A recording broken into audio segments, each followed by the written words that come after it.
Olá, gente, boa tarde.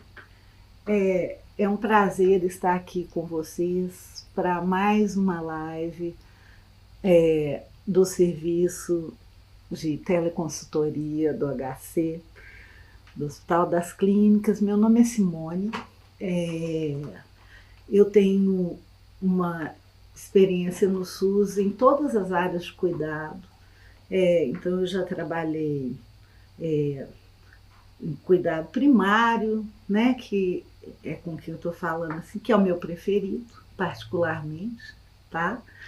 Cuidado secundário, e eu tive uma experiência recente no cuidado terciário, uma experiência muito interessante, que é a de ter uma equipe de psiquiatria num hospital geral, aqui na região metropolitana de Belo Horizonte, no SUS, e é um caminho para a gente pensar para o futuro, porque é uma experiência muito interessante, muito produtiva. Hoje eu estou aqui para falar com vocês de algumas informações importantes para a teleconsultoria psiquiátrica, e nós vamos terminar falando de alguns pontos de urgência que precisam de muita atenção, porque tem aparecido com muita frequência na teleconsultoria urgências mesmo, urgências clínicas e urgências psiquiátricas. Então nós vamos falar das que aparecem mais vezes. Eu sei, né, assim, começando aqui nós temos o apoio da Secretaria do Estado de Saúde de Minas Gerais e o nosso financiamento é da CEDIGI, do Ministério da Saúde, tá?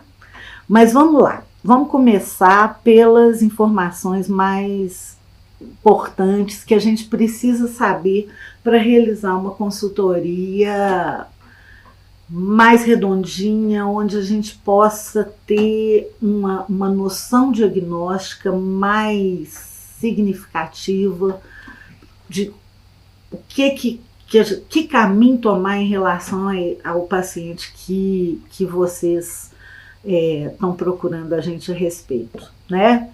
Então tem algumas coisas básicas e tem algumas coisas que são importantes, apesar de não serem tão comuns numa anamnese clínica, por exemplo, né? Uma especificidade dessa questão da psiquiatria e da psicologia também, né? Então, assim, a sintomatologia, né? A gente precisa saber ela de uma maneira detalhada, e isso é uma coisa que vocês, pela minha experiência, conversando com vocês fazem muito bem. A duração da sintomatologia atual é muito importante para a gente poder calcular como que a gente vai poder entrar com alguma coisa, e também o manejo do paciente, né? Porque se é um quadro recente, mas que já tem 3 meses de evolução, é muito diferente da maneira que a gente pode abordar um quadro recente que tem 1 semana de evolução, onde a pessoa pode ser atendida rapidamente na unidade de saúde, e aí quanto mais rápido a pessoa for atendida, mais leve pode ser a carga medicamentosa, né? Uma abordagem inicial rapidamente na unidade de saúde, e aí quanto mais rápido a pessoa for atendida, mais leve pode ser a carga medicamentosa, né? Uma abordagem inicial mais organizadora vai surtir um efeito muito maior para aquele paciente, né? Porque a própria anamnese é um tratamento no caso da psiquiatria, porque à medida que a gente vai explorando os aspectos do que está incomodando o paciente, ou o que ele pensa que levou ele a se sentir assim, ou a trajetória dele, se for um paciente, né, psiquiátrico, que sempre teve questões psiquiátricas, essa conversa da anamnese é uma elaboração e uma organização para o paciente também. Então, na psiquiatria especificamente, o trabalho da entrevista, ele é também um trabalho terapêutico, na medida que ele proporciona para o paciente uma visão mais geral das suas próprias questões, e isso é muito importante, né? O paciente poder se apropriar da sua questão de saúde mental, poder explorá-la de alguma maneira, conversando, poder falar sobre ela, tudo isso faz uma diferença muito grande para o paciente e para o desenvolvimento do relacionamento dele com o profissional que está atendendo. Então, nesse sentido, assim, com o paciente que tem uma queixa de saúde mental, essa questão da entrevista, ela é particularmente importante por esse duplo aspecto, de ser não só um instrumento para nós, no sentido de poder ajudar o paciente, como no sentido de ajudar o paciente a se organizar também, né? A gente, então, precisa saber, assim, há 3 meses estou chorosa, insônia, ansiosa. O que aconteceu 3 meses atrás? A gente tem que saber quais são os fatores encadeantes do episódio que o paciente está vivendo e tem que saber qual que é a percepção dele sobre o que é o fator desencadeante. Ambas as coisas são importantes. Assim, essa é uma resposta que só o paciente tem. A gente não tem para dar para ele, né? A gente precisa saber a história pregressa, não apenas, como está no slide, da sintomatologia do paciente, mas a história pregressa do paciente, o que ele andou fazendo, o que ele passou durante a vida, né? E à medida que a gente pergunta do passado, a gente vai responder, o paciente vai responder a vários itens que vão se seguir aqui. Né? Ele vai responder a esse item que nós estamos chamando de experiências de vida, porque ele vai falar de situações difíceis e desafiadoras que ele atravessou durante a vida. Podem ser situações de perda, podem ser situações de conflito, podem ser episódios anteriores, depressivos, ansiosos, ou de crises psicóticas ou hipomaníacas. Ele vai fazer um conjunto disso aí, e a gente tem que lembrar sempre que é uma coisa que a gente esquece, né?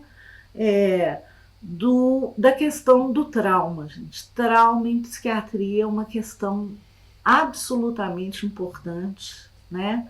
Então a gente tem que saber se a pessoa atravessou algum episódio traumático durante a vida, porque trauma tem um impacto muito importante na vida psíquica, né? Manifestações sintomáticas de trauma são variadas, muitas vezes confundidas com outras questões. Pacientes têm uma certa indiferença afetiva que é confundida com o embotamento afetivo que aparece nas esquizofrenias, só que não é esquizofrenia, é uma resposta ao trauma, episódios depressivos recorrentes, ideação de autoextermínio, é uma sintomatologia exuberante, mas muitas vezes muito contida. Então a pista que a gente tem é a gente pesquisar nesse momento da anamnese se houve alguma ocorrência traumática. Nem sempre o paciente vai falar isso numa primeira consulta, né? Esse é o tipo de coisa que o paciente às vezes precisa ter confiança no profissional que ele está conversando para conseguir expressar e relatar isso. Lembrando que relato de trauma, gente, a gente não cutuca, né? Assim, a gente não fica perguntando demais, a gente deixa o paciente relatar da maneira que ele relatar e ponto. A gente não sai investigando, porque pacientes revivem as sensações traumáticas durante relatos de trauma. Então, a gente não deve sair cutucando ferida, né, assim, sem saber o que a gente vai provocar aí por trás. Então, é um relato que tem que ser tratado com muito cuidado e sem uma exploração agressiva do fato. Agressiva, assim, no sentido de ser invasiva de uma coisa que é muito delicada, né? A gente tem que saber, agora voltando aqui para o que nós temos que saber. Nós temos que saber o que o paciente está tomando, em que dose. A gente tem que saber o que o paciente pensa do efeito das medicações. Isso é muito importante e muito pouco presente como informação para mim, embora apareça, né? Assim, o paciente pode falar: eu detesto esse remédio, dá um gosto esquisito na minha boca, me faz dormir demais, eu sinto. Enfim, a gente tem que saber qual o incômodo, qual é o efeito colateral que o paciente está tendo com a medicação em uso, para saber como substituir, né? Para saber o que está pegando para ele de dificuldade, que a gente possa ajudá-lo a ter uma medicação mais satisfatória. E a gente precisa saber o que o paciente usou anteriormente, se foi eficaz, como que ele tolerou, se foi satisfatório ou se não foi, enfim. E tem uma questão aqui também, né, que assim seria a nossa próxima questão, que é uma questão que eu devo dizer que nós temos aí, nós começamos a consultoria de psiquiatria ano passado, eu creio que em maio ou junho, e que nunca apareceu na consultoria. E que é estranho, porque se a gente abre qualquer coisa, o Instagram, o jornal, liga a televisão, que é a questão da violência doméstica, né? É uma coisa que a gente tem que investigar com delicadeza, mas em psiquiatria, a violência doméstica tem o apelido do diagnóstico invisível, exatamente porque as pacientes não costumam mencionar isso espontaneamente, né?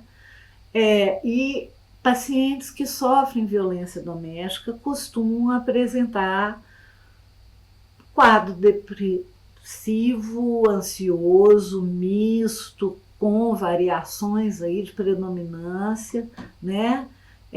Que não melhoram com tratamento nenhum. Que tem queixas, costumam às vezes ser associada a queixas somáticas, queixas de dores, de enjoos, de incômodos físicos. Nesse sentido, a gente tem que pesquisar se a paciente vem se isolando socialmente, né?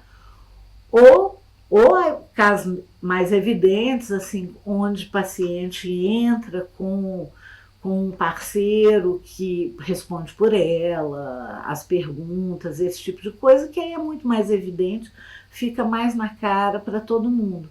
Mas é uma questão que a gente tem que prestar atenção, é uma questão que vem escalonando, né?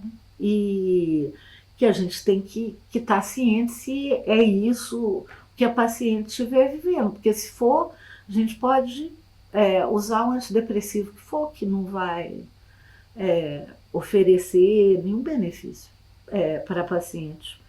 Então, a gente precisa ter ciência dessa questão, né?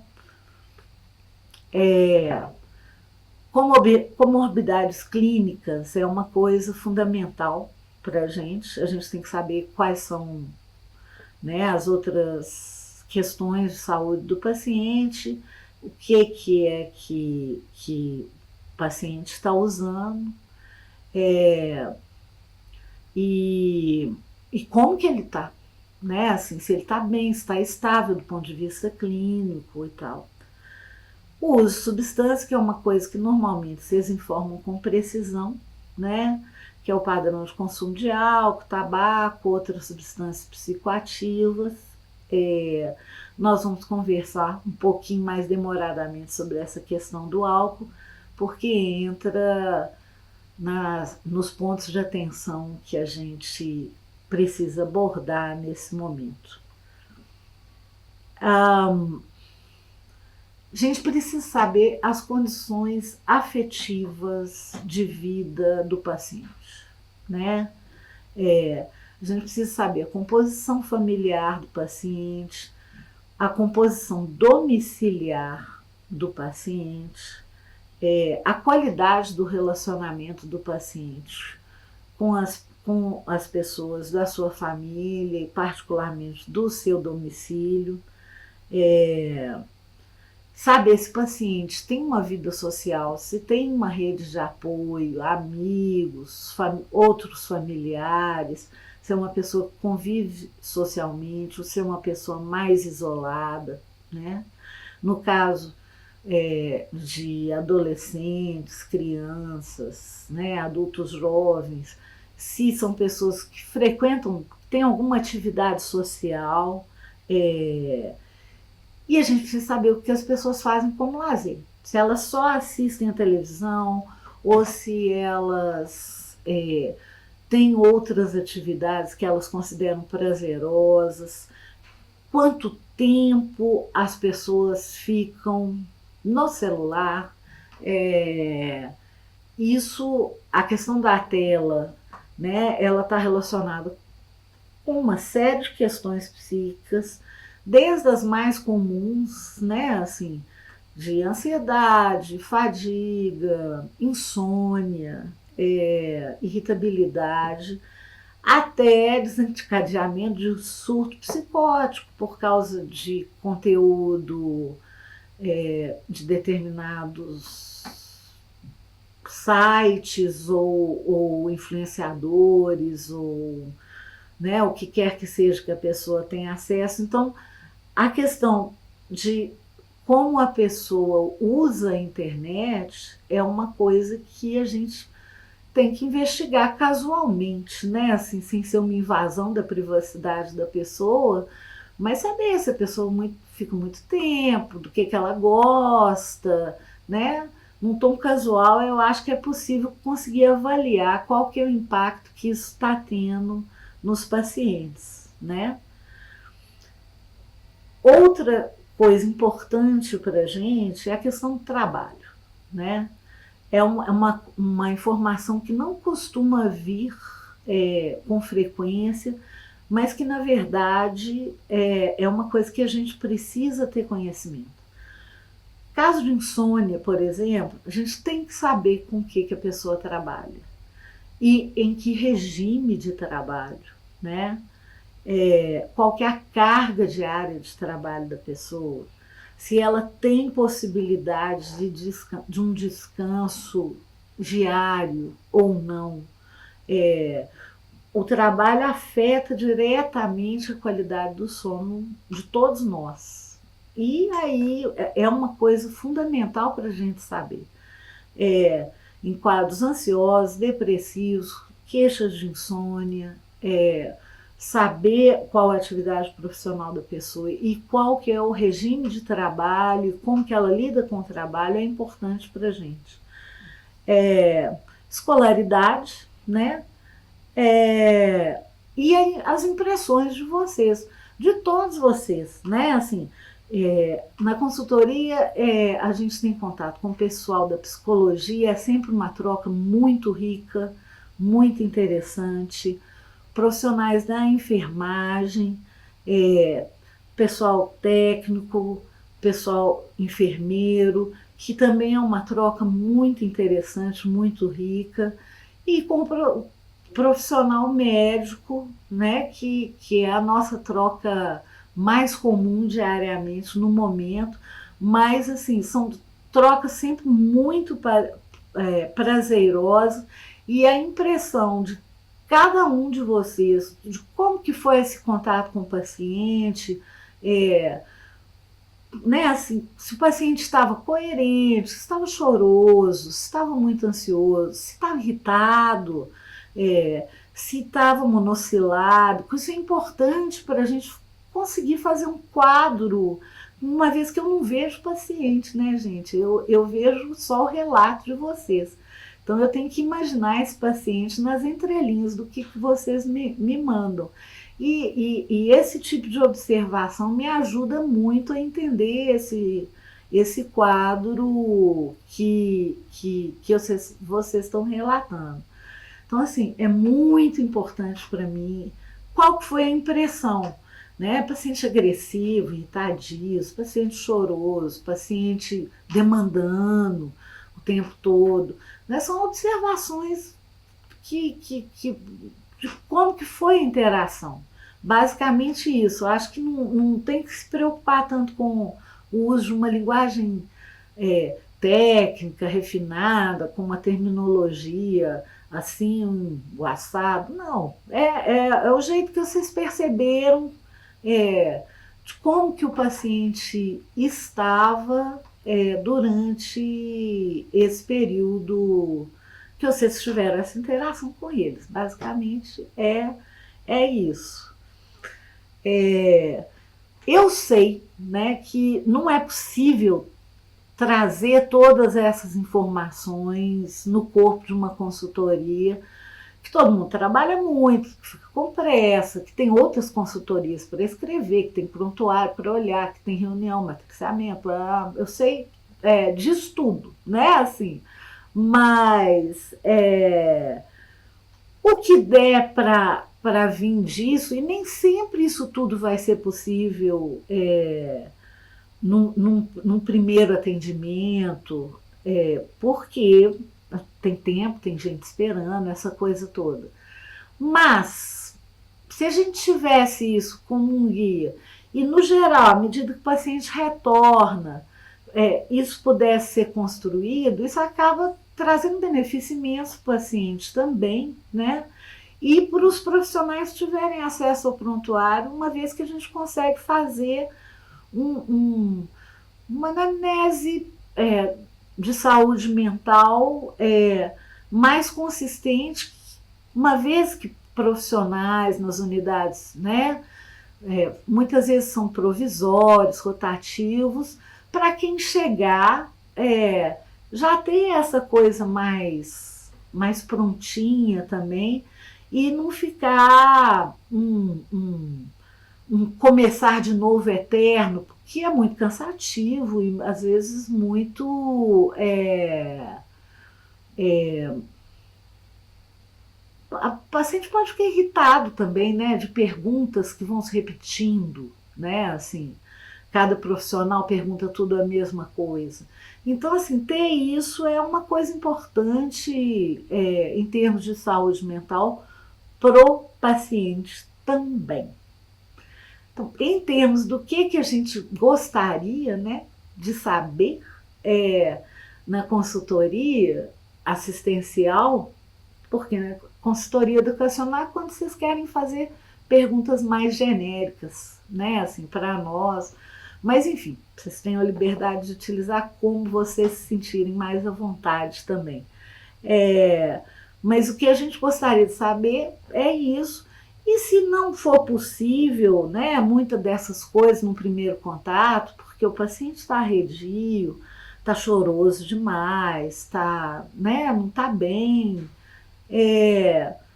a gente tem o chat que nos retornos do paciente a gente vai conseguindo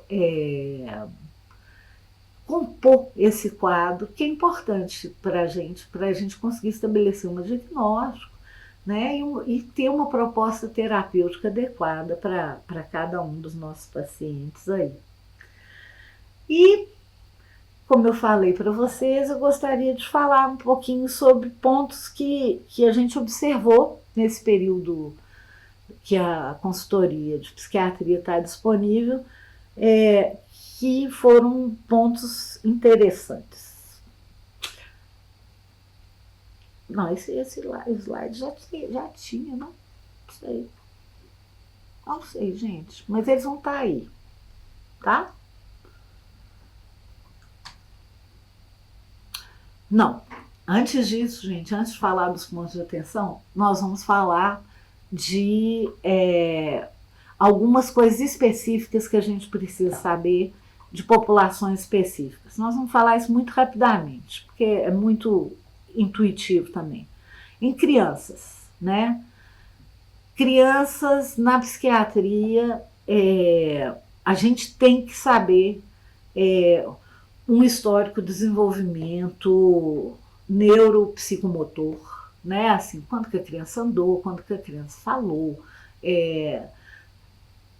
A gente precisa do básico do desenvolvimento neuropsicomotor e do desenvolvimento físico da criança também, né? A gente tem que saber se existe alguma questão orgânica associada ou não, né? A gente tem que saber alguma coisa da rotina do paciente, né? Do padrão de sono, do padrão alimentar, o peso da criança. Sem essa informação, não há como medicar a criança, né? A gente tem que saber como a criança interage, a interação dela, a interação social e a interação familiar, como que ela interage com a mãe, com o irmão, se houver, com o pai, com a avó, com outras crianças, né? É importante saber do que a criança gosta de brincar, primeiro porque a gente fica sabendo se a criança está brincando, né? E segundo, porque uma vez que a possibilidade de expressão das crianças é muito menor, a brincadeira é uma expressão da criança também, né? A gente precisa saber do contexto escolar da criança, né? Como que ela vai na escola, como que ela se comporta na escola, quais são as dificuldades que elas têm, como elas se comportam com outras crianças, como que elas interagem com as outras crianças. E, né, a questão mais atual de todas, assim, qual tempo de uso de tela da criança diariamente, né? Qual que é o tempo de exposição à tela? O que a mãe, o responsável, quem estiver acompanhando a criança, percebe de impacto no comportamento da criança em função do uso de tela, né? Porque atualmente o uso de tela é um fator de risco de saúde mental para crianças e adolescentes significativo, e a gente tem que ter conhecimento de como é que essa criança específica ou adolescente específico está lidando com isso. E isso precisa estar claro para a psiquiatria, né? E eu queria fazer só um lembrete a vocês, assim, que a gente recebe consultoria sobre crianças com 4 anos, com 5 anos, onde os pais estão procurando medicação para TDAH, a escola forneceu um diagnóstico de TDAH, outro profissional forneceu um diagnóstico que a criança é portadora de TDAH, mas essa medicação tradicional mais testada, né? Que é o metilfenidato, principalmente, ele não é recomendado para criança abaixo de 6 anos de idade. Então, assim, é importante esclarecer a família que se for usado esse tipo de medicação, que essa medicação só pode ser usada em crianças a partir de 6 anos. Nenhum estudo recomenda o início anterior, né, de metilfenidato antes dos 6 anos de idade, tá? O outro grupo que a gente tem alguma especificidade e que esse tem havido uma procura muito grande a respeito desse grupo é o grupo dos idosos, né?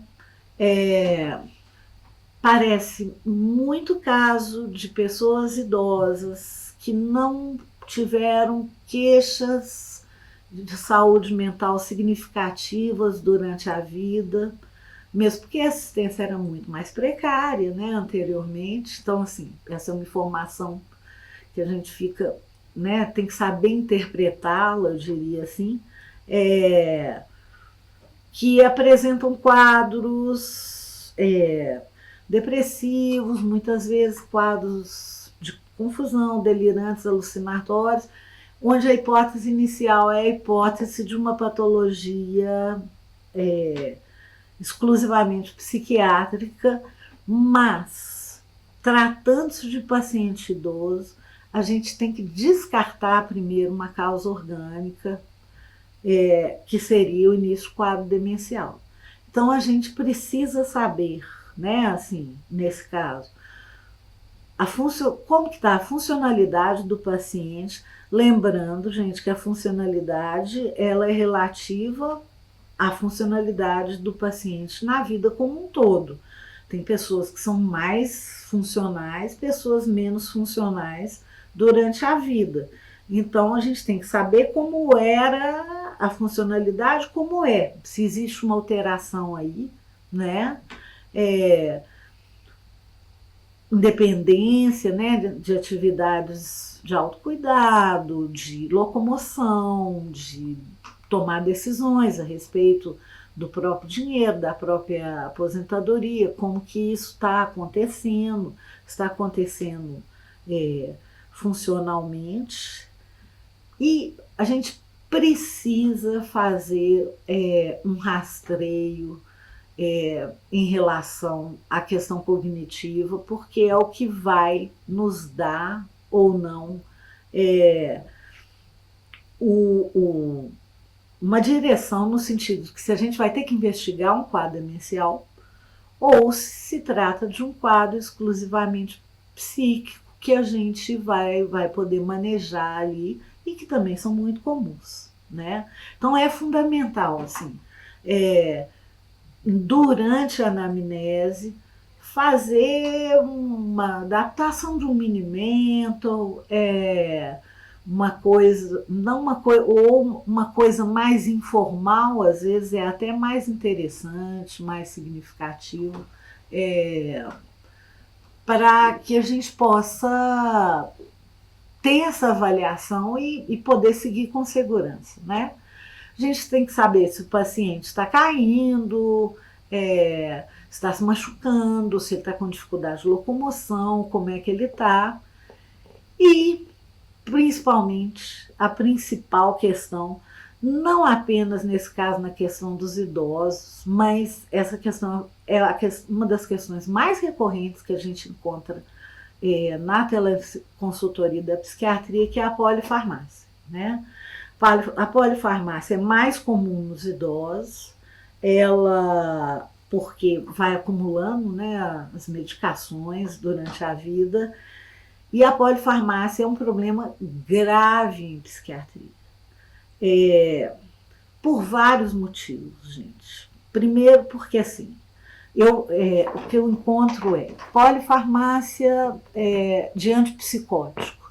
O paciente toma aldodecanoato, toma risperidona, toma neosine, toma levomepirazina, né? Toma quetiapina, toma. Eu já peguei casos de pacientes tomando 5, 6 antipsicóticos. Isso é grave, né? Primeiro que o paciente pode desenvolver uma série de sequelas em função disso, né? Entre elas a cinesia tardia, que é quadro irreversível, né? Quadro neurológico irreversível. Segundo, porque é impossível uma avaliação do estado psíquico de um paciente nessa circunstância medicamentosa. Você não tem como avaliar, porque o paciente está tomando uma quantidade tal de medicação que você não sabe como é que ele está. Se ele está confuso, pode ser por causa da medicação. Se ele está agitado, pode ser por causa do incômodo causado pela medicação. Se ele está delirante, pode ser porque por por causa de interações medicamentosas com outros medicamentos. Então, assim, polifarmácia é um problema em psiquiatria, é um problema particularmente grave em idosos, muito comum, mas que também é muito comum em psiquiatria. O paciente está usando um antidepressivo, não deu certo, a pessoa vai, coloca outro sem tirar o anterior, né? Aí vem uma outra pessoa, coloca um outro. Nós vamos entrar nisso logo a seguir. E o último grupo específico, que é super comum também, são as mulheres grávidas e lactantes, né? A gente tem que considerar, saber da história gestacional da paciente, pacientes que tiveram quadros psíquicos pós-parto anteriores têm uma probabilidade muito maior de repetir o quadro na gestação seguinte ou no pós-parto seguinte, né? Sejam eles quadros depressivos, sejam eles quadros psicóticos, a tendência é que se repita. Então a gente tem que saber como foram as gravidezes anteriores, se houver, né?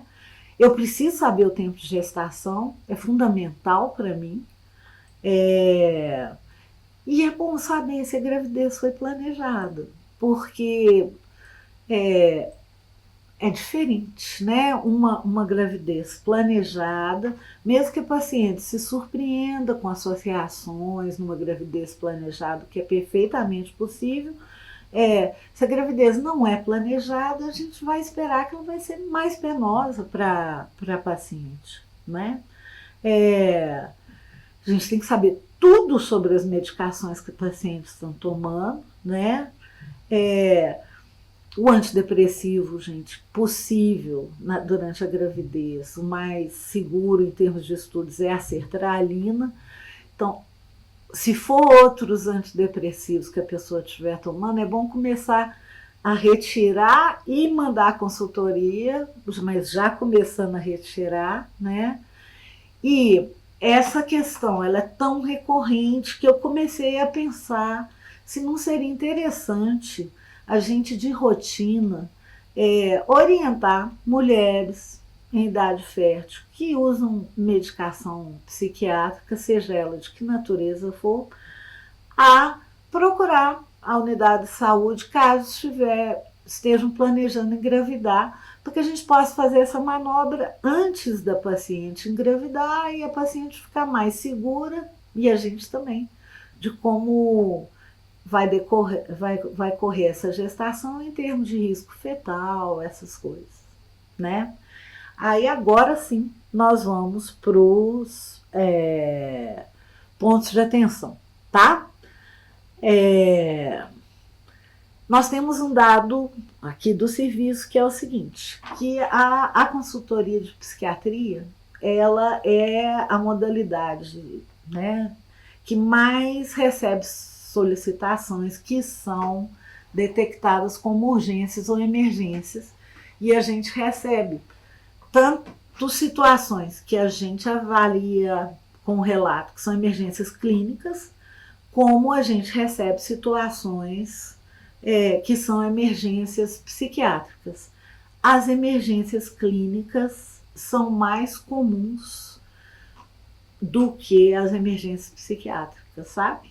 A impressão que a gente tem é que é mais fácil diagnosticar a emergência psiquiátrica, elas são, né, bem exuberantes, elas são mais fáceis mesmo da gente identificar, do que emergências clínicas em pacientes psiquiátricos. Isso é uma coisa recorrente na história da psiquiatria, não é uma particularidade do nosso serviço aqui. Isso acontece em qualquer situação psiquiátrica. Por quê? Né? A gente pode aventar, são hipóteses, gente. A gente pode pensar que é porque a questão psiquiátrica, ela chama muita atenção e com isso o profissional relaxa, vamos dizer assim, em relação a questões clínicas concomitantes, né?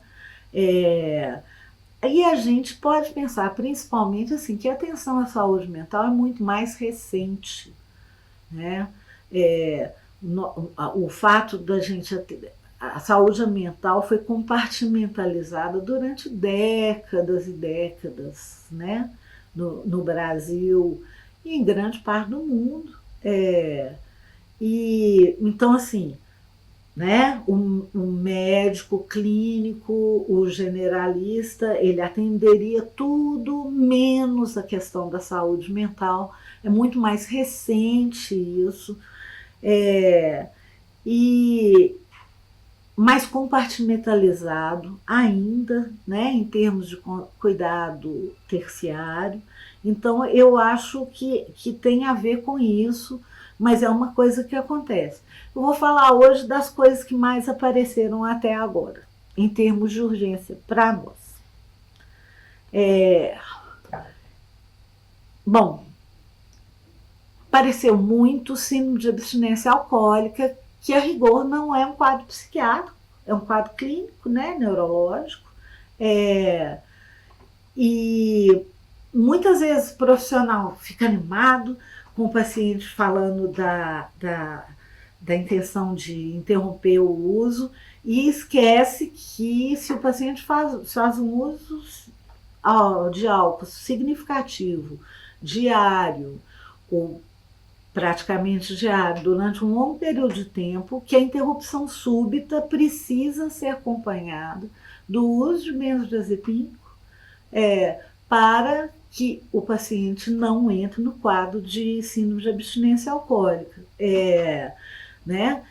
O paciente muitas vezes faz as queixas psíquicas da síndrome de abstinência primeiro, que ele não consegue ficar quieto, porque dá uma inquietude significativa, ele começa a ficar ansioso, é mais do que o que a gente chama de fissura, é uma ansiedade assim, persistente e que aumenta na medida que o paciente não consegue localizar o objeto da ansiedade dele, então ele vai ficando mais ansioso ainda, irritabilidade que muitas vezes é intensa, o paciente não consegue se relacionar socialmente, dado ao grau de irritabilidade, parecem alucinações.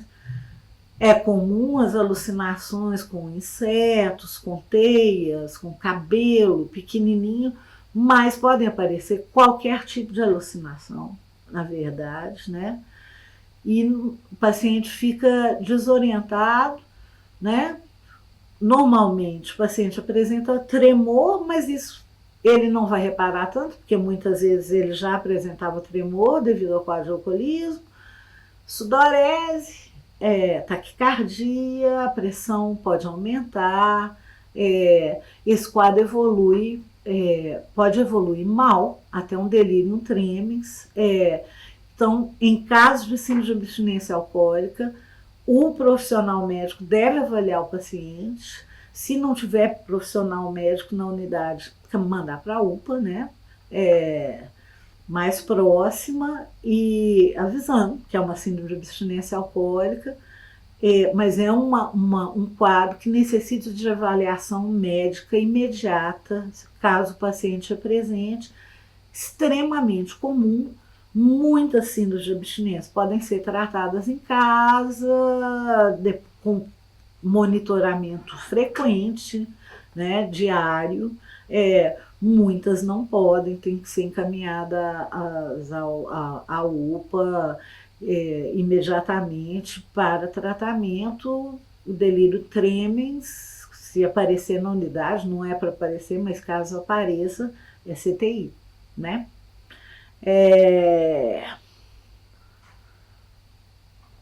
Para minha surpresa, assim, a nossa segunda maior urgência é a síndrome serotoninérgica devido à associação de antidepressivos. Eu já vi síndrome serotoninérgica diversas vezes, né, desde o início da consultoria, E eu já vi associações de antidepressivos assim que eu nunca imaginei que pudessem existir. De pacientes tomando 5 antidepressivos distintos, de pacientes tomando antidepressivos em doses altas, com mais 2 em doses altas. E a síndrome serotoninérgica devido ao excesso de disponibilidade de serotonina. A associação de antidepressivos é uma coisa que a gente tem que tomar um cuidado imenso para fazer. A gente não deve associar antidepressivo em dose máxima de maneira nenhuma. É um quadro grave que pode evoluir para a morte. Quando na sua modalidade grave, né, ela tem modalidade leve, tem modalidade mediana e modalidade severa.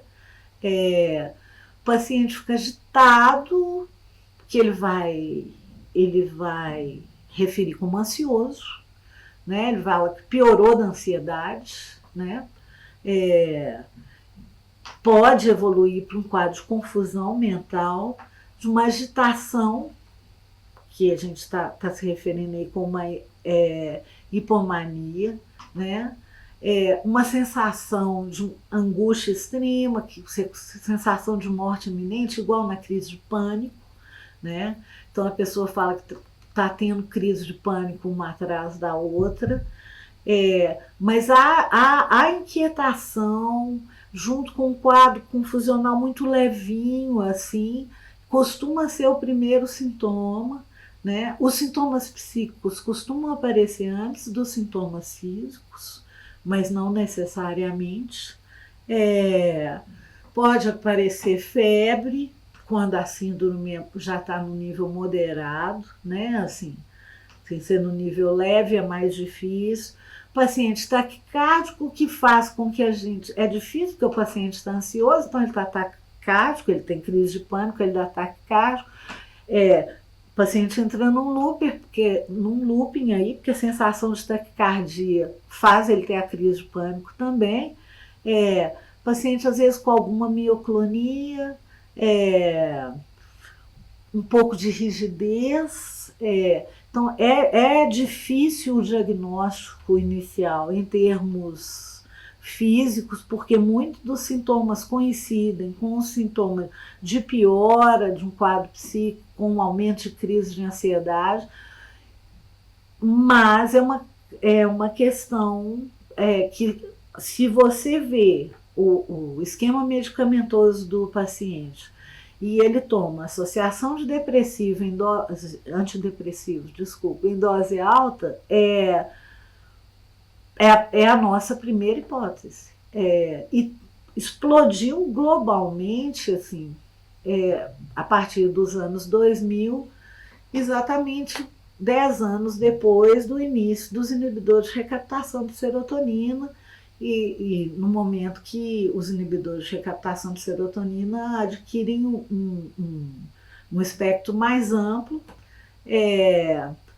mesmo porque, quando só havia os antidepressivos tricíclicos, o paciente não tolera a associação ou dose muito alta devido aos efeitos colaterais.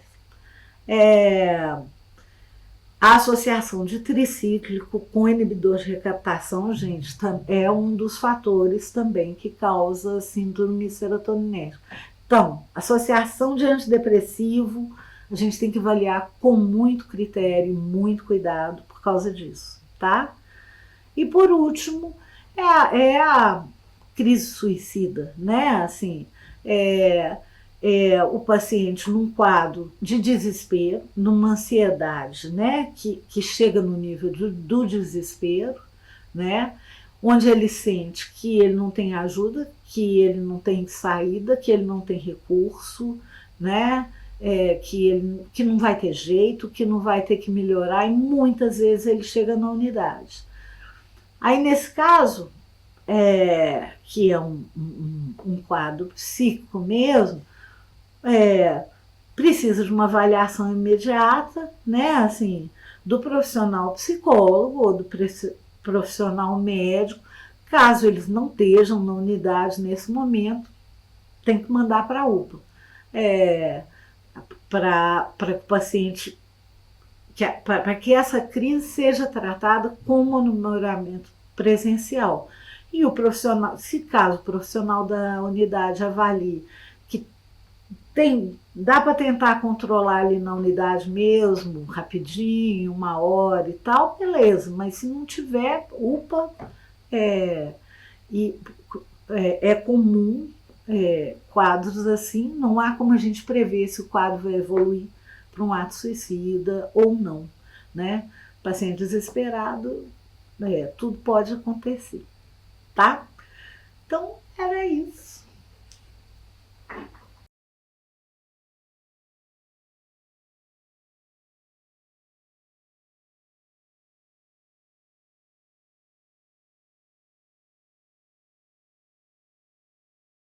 Ficam. A consultoria, ela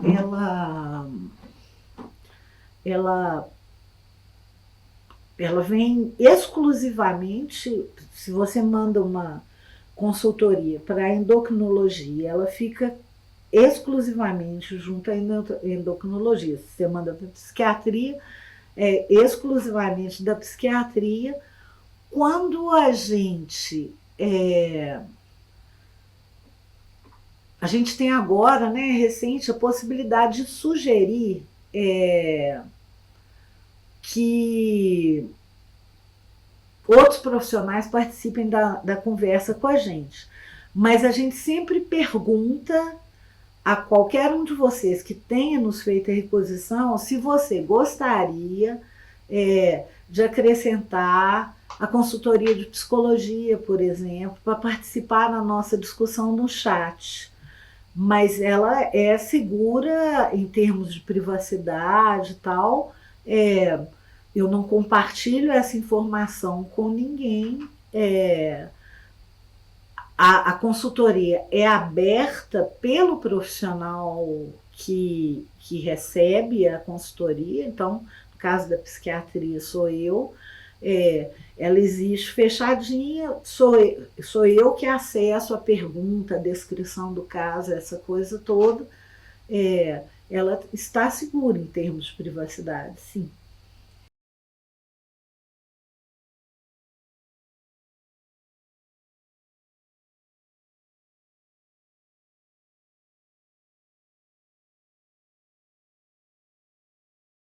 Gente, é uma amplidão imensa de situações clínicas, né? A gente tem situações clínicas.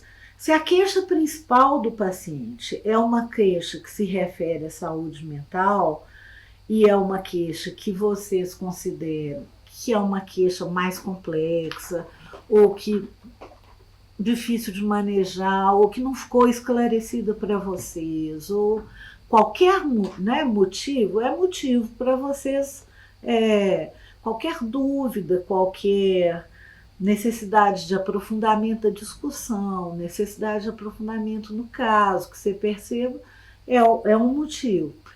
Mas muitas vezes pacientes com doenças somáticas passam a apresentar sintomas psíquicos, né? Porque estão com dificuldade na convivência, no enfrentamento, na repercussão que essa doença somática está tendo na sua vida, na sua qualidade de vida, onde a gente pode ajudar também, assim, né, nessa interação de uma doença física com um quadro psíquico, que medicação poderia ser mais adequada ou menos adequada, em função de que medicações têm efeitos diferentes, que não são uniformes nos pacientes, né? Algumas pessoas se dão muito bem com um tipo de substância, outras já não se dá de maneira nenhuma, com sintomatologias semelhantes. Isso é uma questão de sensibilidade pessoal de cada um aí, que é muito importante a gente avaliar. Então, assim, quando vocês tiverem dúvida, quando vocês quiserem aprofundar um pouco no caso, pensar numa medicação mais adequada. Esses quadros de polifarmácia, por exemplo, que são tão comuns, as consultorias muitas vezes são importantes para a gente pensar numa maneira de escalonar a retirada das medicações, porque muitas medicações não podem ser retiradas subitamente. Então, muitas vezes a gente conversa para fazer mesmo um cronograma de como ir retirando cada uma dessas medicações, e a gente vai ter que construir um esquema terapêutico a partir disso também, né? Então, muitas vezes a gente vai discutindo isso pelo chat, vai acompanhando, vai vendo como que o paciente vai reagindo. O paciente muitas vezes tem medo, está em polifarmácia, tem medo de retirar a medicação, porque foi um esquema que foi construído, mas é um esquema meio, né, assim, piramidal, então é complicado. Quando vocês precisarem, na verdade, todas as vezes que vocês quiserem. É isso.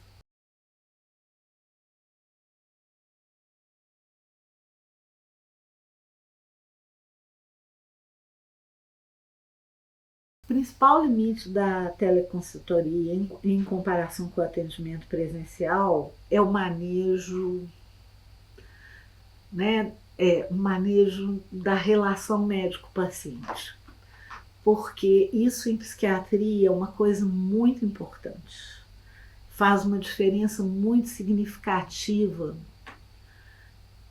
A gente vai aprendendo durante a vida profissional a maneiras de se conectar com pacientes com diferentes questões, né? E isso é uma coisa difícil de ser descrita, e então, assim, é uma coisa de transmissão complicada, porque cada médico tem seu estilo, né? Mas dentro do estilo de cada um, assim, como abordar porque questões de saúde mental são questões delicadas necessariamente, né? Como abordar com acolhimento e delicadeza questões de saúde mental, como às vezes aguardar o paciente se sentir confortável para colocar determinadas situações. Essas nuances, elas são muito difíceis de serem transmitidas por palavras, por escrito, que é como se dá a nossa consultoria, né?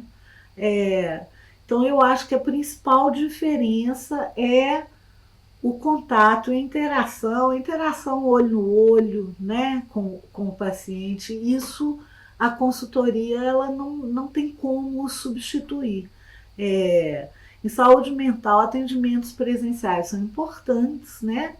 Hoje é muito mais comum a gente ter, por exemplo, teleconsultas, né? Assim, mas essa modalidade de atendimento ela costuma funcionar melhor com pacientes que já fizeram um vínculo com o profissional presencialmente, né? Ou que já conhecem o profissional.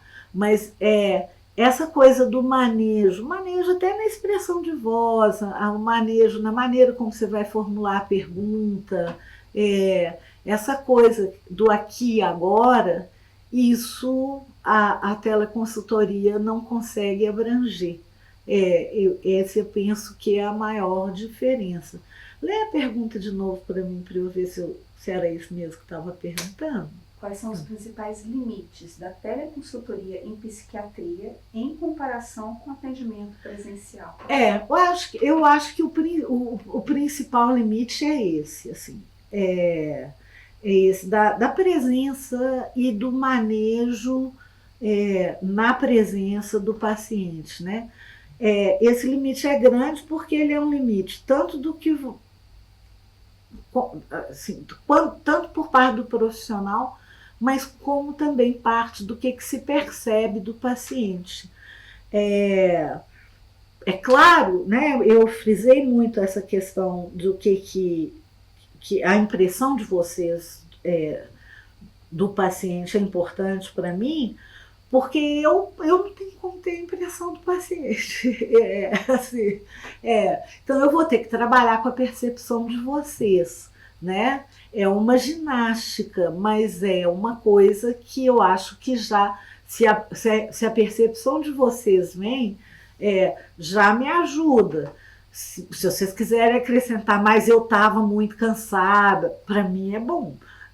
Mas pode ser que vocês não topem, não tem problema. Porque alguma percepção aí de que às vezes a gente está esgotado mesmo, né? Profissional de saúde trabalha muito, né? Assim, por regra. Então, isso é natural, tá? Tem mais alguma?